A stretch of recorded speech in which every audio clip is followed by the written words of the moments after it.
Hi friends, welcome to trading pro Telugu channel.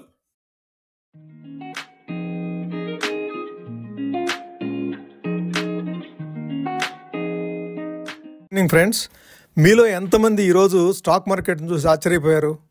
మొట్టమొదటిసారిగా నాకైతే చాలా ఆశ్చర్యం వేసింది. వీకెండ్ జరిగిన డెవలప్మెంట్స్ తోటి చాలా నెగిటివ్గా మార్కెట్ ఓపెన్ అవుతుంది, ఓపెన్ దగ్గర నుంచి కూడా చాలా నెగిటివ్గా మూవ్ అవుతుంది అనుకున్న అంచనాని తలకిందులు చేస్తూ పాజిటివ్గా ఓపెన్ అయ్యి అక్కడి నుంచి రోజంతా కూడాను చాలా పాజిటివ్గా మూవ్ అయింది. ఓకే, దీనికి కారణాలు కొన్ని ఉన్నాయి. ఆ కారణాలు ఏంటి అనేది మీకు మార్కెట్ అనాలిసిస్లో ఎక్స్ప్లెయిన్ చేస్తాను. ఓకే, ఇక మార్కెట్ విషయానికి వస్తే సెన్సెక్స్ 678 పాయింట్ లాభంతో 81,796 దగ్గర క్లోజ్ అయితే, నిఫ్టీ 228 పాయింట్ లాభంతో 24,947 దగ్గర క్లోజ్ అయింది. వేరేస్ బ్యాంక్ నిఫ్టీ 418 పాయింట్ లాభంతో 55,940 దగ్గర క్లోజ్ అయింది. ఈరోజు నిఫ్టీ కానీ సెన్సెక్స్ కానీ అవుట్ పర్ఫామ్ చేసినాయి. బ్యాంకింగ్ అండ్ ఫైనాన్స్ సెక్టార్స్లో ఈరోజు అంత అవుట్ పర్ఫార్మెన్స్ లేదు, నార్మల్గా పాజిటివ్గా మూవ్ అయినాయి along with other sectors. Friday evening దగ్గర నుంచి కూడాను ఇరాన్ రిటాలియేట్ చేస్తూ ఇజ్రాయిల్ చర్యలకి ప్రతిచర్యలుగా ఇజ్రాయిల్ మీద అటాక్ చేస్తున్నారు. మల్టిపుల్ సిటీస్ మీద హండ్రెడ్స్ ఆఫ్ మిసైల్స్ తోటి అటాక్ చేస్తూ ఉన్నారు. అయితే ఇజ్రాయిల్ కూడా అదే రీతిలో ఇరాన్ టెహరాన్ మీద కానివ్వండి, అదర్ సిటీస్ మీద, వాళ్ళ న్యూక్లియర్ ఫెసిలిటీస్ మీద కానివ్వండి, ఎనర్జీ సోర్సెస్ మీద, ఏది ఆయిల్ అండ్ గ్యాస్ యూనిట్స్ మీద ఇజ్రాయిల్ డైరెక్ట్గా దాడి చేస్తూ ఉంది. ఇరాన్ వాళ్ళేమో జనావాసాల మీద దాడి చేస్తూ ఉంటే, ఇజ్రాయిల్ మాత్రము వాళ్ళ మిలిటరీ ఫెసిలిటీస్ మీద, అదర్ ఎనర్జీ రిసోర్సెస్ మీద అటాక్ చేస్తూ ఉన్నారు. ఈ నేపథ్యంలో ఆయిల్ ప్రైసెస్ మాత్రం విపరీతంగా పెరిగిపోతాయి అని చెప్పేసి అందరూ అంచనాలు ఉన్నాయి. సో మార్కెట్స్ ఓపెన్ అయిన తర్వాత ఆయిల్ ప్రైసెస్ విపరీతంగా పెరిగిపోతాయి, ఆల్మోస్ట్ 20-25% పెరిగిపోయి $90 పర్ బ్యారెల్ వచ్చేసిందని చెప్పేసి అందరూ అంచనాలు కడుతూ ఉంటే, మండే మార్నింగ్ మార్కెట్స్ అన్నీ ఓపెన్ అయ్యేటప్పటికి ఆయిల్ ప్రైసెస్ కనీసం 10% కాదు కదా, ఎక్కడే ఉన్నాయి. సో ఎక్కడ కూడా మార్పు లేదు.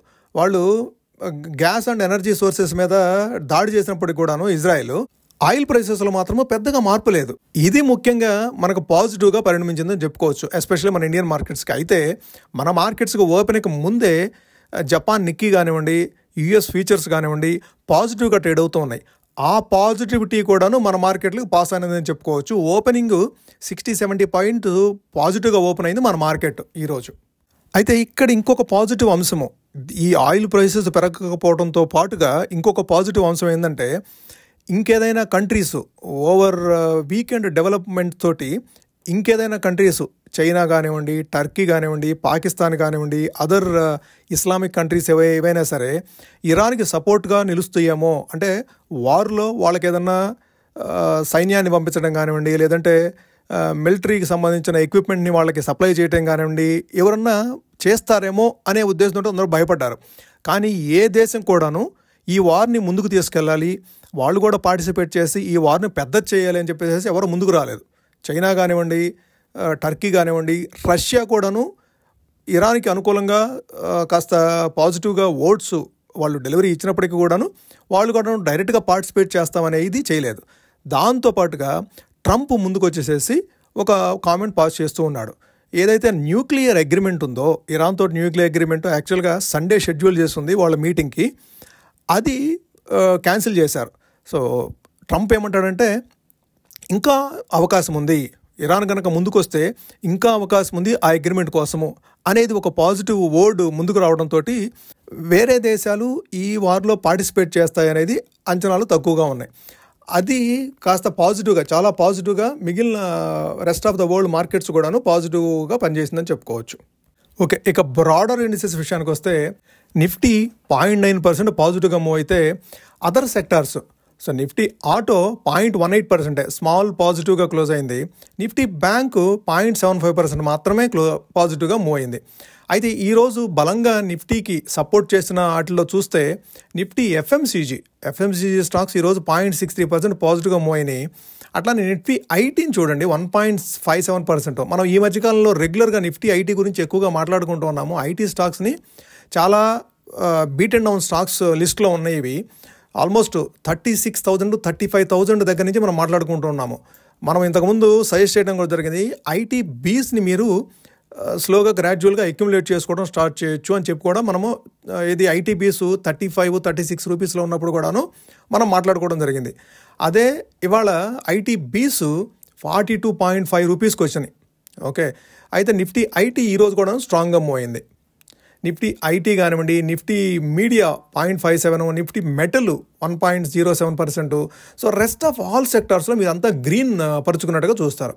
ఓకే, సో ఓవరాల్గా మన బ్రెడ్త్ వచ్చేసేసి ఇంత నెగిటివ్ డెవలప్మెంట్స్తో కూడాను, గ్లోబల్గా ఇంత నెగిటివ్ డెవలప్మెంట్స్ ఉన్నప్పటికీ కూడాను మన లోకల్ ఫ్యాక్టర్స్ ఏదైతే ఉన్నాయో, జీడిపి కానివ్వండి, డబ్ల్యూపీఐ ఇన్ఫ్లేషన్ వచ్చింది, అది కానివ్వండి చాలా పాజిటివ్గా వచ్చింది.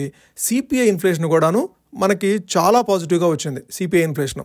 దాంతోపాటుగా ఆర్బీఐ రీసెంట్గా ఏదైతే మనకి రేట్ కట్ డెసిషన్ అది మనకి ఇచ్చిందో, దాంతో ఫైనాన్స్ అండ్ బ్యాంకింగ్ స్టాక్స్లో పాజిటివ్ ట్రెండ్ అనేది చూసాము. దాని తర్వాత మిగిలిన సెక్టార్స్కి అది స్ప్రెడ్ అయింది. సో మీరు ఓవరాల్గా చూస్తే కంప్లీట్గా గ్రీన్ ఇదే చూస్తాం మనం ఈరోజు మార్కెట్లో. కంప్లీట్గా గ్రీన్ మూవ్ అయినాయి ఈరోజు మార్కెట్ మొత్తం. ఓకే ఫ్రెండ్స్, రోజుట్లానే మనం నిఫ్టీ, బ్యాంక్ నిఫ్టీ చార్ట్స్ని చూస్తూ రేపటికి ఏ లెవెల్స్ని అబ్జర్వ్ చేయాలో ఒకసారి ఐడెంటిఫై చేసే ప్రయత్నం చేద్దాము. ఇది నిఫ్టీ చార్టు. సో మీరు ఈరోజు చూస్తే స్ట్రాంగ్ బుల్లిష్ క్యాండిల్. సో మీరు ఈరోజు కంప్లీట్గా అన్ఎక్స్పెక్టెడ్ బుల్లిష్ క్యాండిల్ వచ్చింది ఈరోజు మార్కెట్లోకి. ఓకే, సో మనము నెక్స్ట్ లెవెల్ అబ్జర్వ్ చేయాలి అంటే, సో ఈరోజు క్రిటికల్ లెవెల్ అయిన 24,930 లెవెల్ మనం ఏదైతే ఇంతకుముందు కీ లెవెల్గా అబ్జర్వ్ చేయాలనుకుంటున్నామో ఆ లెవెల్ కంటే జస్ట్ అబోవ్ క్లోజ్ అయింది. అంటే 24,967 దగ్గర క్లోజ్ అయింది. సో నెక్స్ట్ మనం అబ్జర్వ్ చేయాల్సిన లెవెల్ 25,000 దాటిందేమో చూడాలి. 25,080 దగ్గర మనకు నెక్స్ట్ రెసిస్టెన్స్ ఉండే అవకాశం ఉంది. 25,080 క్రాస్ చేసి అప్ సైడ్ మూవ్ అవ్వగలిగితే మరలా 25,280, 300 ఆ లెవెల్ వరకు ఈసారి వెళ్ళే అవకాశం మాత్రమే గట్టిగా కనపడుతుంది. సో ఈ పాజిటివ్ ట్రిగ్గర్ ఏదైతే ఉందో మనకి గ్లోబల్ అన్సర్టనిటీస్ని కాదని కూడా మన మార్కెట్స్ అప్ సైడ్కి మూవ్ అయినాయో అది మనకి పాజిటివ్ సెంటిమెంట్ కింద ఉపయోగపడి నెక్స్ట్ అప్ సైడ్ మూవ్ అయ్యే అవకాశం ఎక్కువ కనపడతా ఉంది. ఓకే, సో ఫస్ట్ అబ్జర్వ్ చేయాల్సిన లెవెల్స్ 25,080, అదే లోయర్ సైడ్. సో ఈరోజు ఏదైతే లో ఉందో 24,700.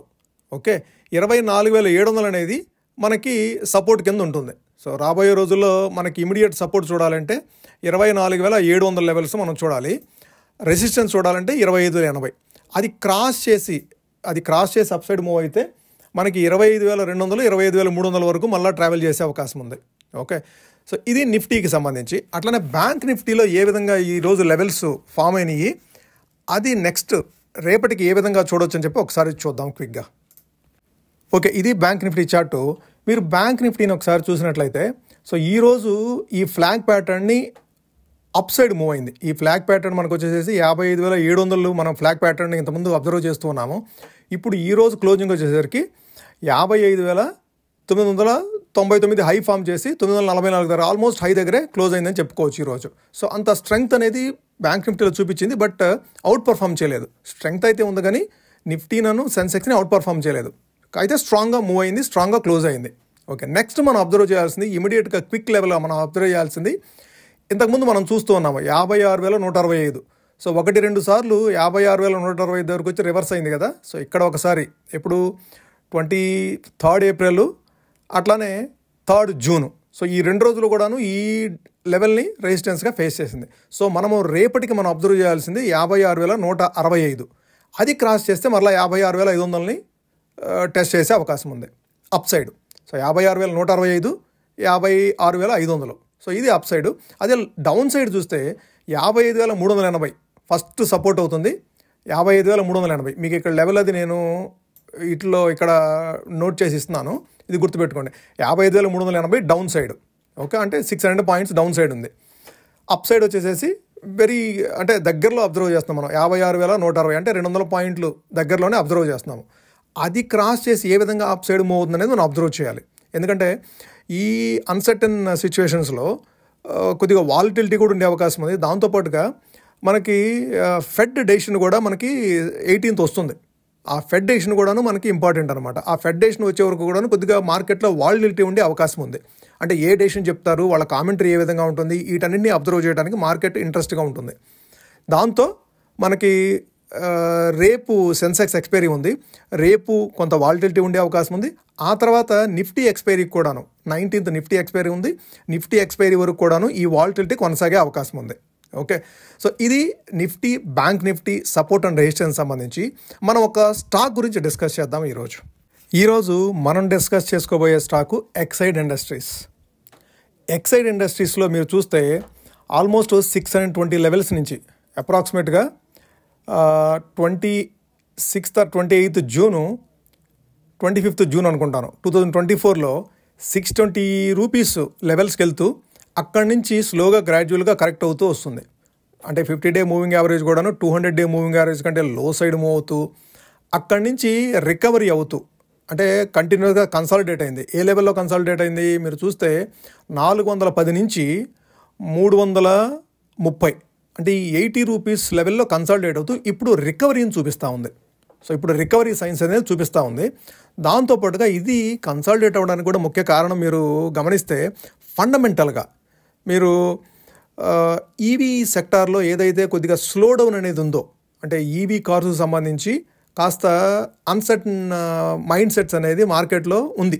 కస్టమర్ బిహేవియర్లో కాస్త మార్పు వచ్చి ఈ ఈవీ వెహికల్స్ కంటే కూడాను అంటే ఎలక్ట్రిక్ వెహికల్స్ కంటే కూడాను ఐస్ ఇంజన్స్ అయితే కంబషన్ ఇంజన్స్కి వెళ్ళి ఎక్కువ మొగ్గు చూపడంతో గత సంవత్సర కాలంలో దాంతోపాటుగా గ్లోబల్ ఎకానమీలో వచ్చిన మార్పుల కారణంగా కాస్త ఈ ఆటోమొబైల్ సేల్స్ కూడాను తగ్గుముఖం పట్టడంతో ఈ ఎక్సైడ్ ఇండస్ట్రీస్ అనేది కన్సాలిడేషన్ ఫేజ్లోనే నడుస్తుంది లాస్ట్ 1 year నుంచి చూస్తే మీరు.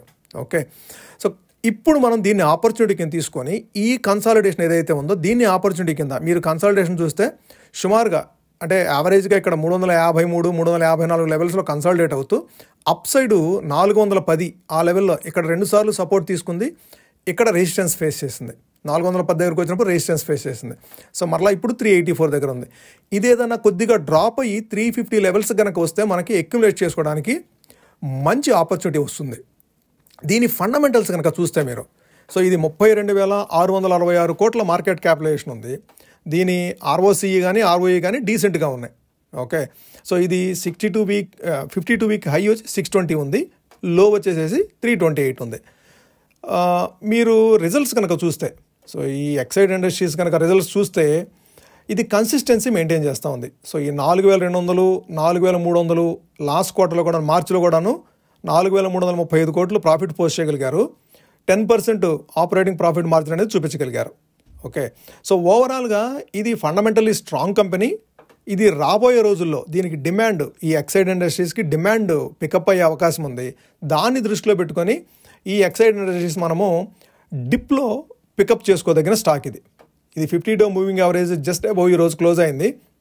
అంటే ఈ అరౌండే మూవ్ అయ్యే అవకాశం ఉంది 50-day మూవింగ్ యావరేజ్. సో ఏదన్నా మనకి ఛాన్స్ ఇస్తూ ఎనీ సర్కమ్స్టాన్సెస్లో 355 కానీ 360 లెవెల్స్ కానీ మనకు వస్తే మనం పిక్ చేసుకోవడానికి ఇది మంచి స్టాక్ అవుతుంది లాంగ్ టర్మ్ ఇన్వెస్ట్మెంట్ కోసము. ఓకే, సో మరలా ఇది ఈ 440 నుంచి 470 లెవెల్స్కి ఇది ఈజీగా రీచ్ అవుతుంది. 440 నుంచి 470 లెవెల్స్ వరకు ఇది 410 ఇక్కడ ఏదైతే రెసిస్టెన్స్ ఫేస్ చేసిందో 410 లెవెల్స్ దగ్గర 2 times 3 times ఇక్కడ సపోర్ట్ తీసుకుంది, ఇక్కడ రెసిస్టెన్స్ ఫేస్ చేసింది. సో ఈ 410 లెవెల్స్ అనేది దీనికి క్రిటికల్ లెవెల్. సో ఇది క్రాస్ చేస్తే మనకు అప్ సైడ్ 440 నుంచి 470 వరకు ఎక్స్పెక్ట్ చేయొచ్చు. అయితే ఈలోపు మనకు ఆపర్చునిటీ వచ్చినప్పుడల్లా డిప్లో దీన్ని అక్యుములేట్ చేసుకోవడానికి 450 లెవెల్స్ వరకు మనం ఏ డిప్నైనా సరే మన అవకాశం కింద వాడుకుంటూ దీన్ని అక్యుములేట్ చేసుకోవడానికి మంచి long term stock. Okay, so ఇది ఫ్రెండ్స్ ఈరోజు వీడియో. మీకు నచ్చినట్లయితే ఈ వీడియోని లైక్ చేయండి.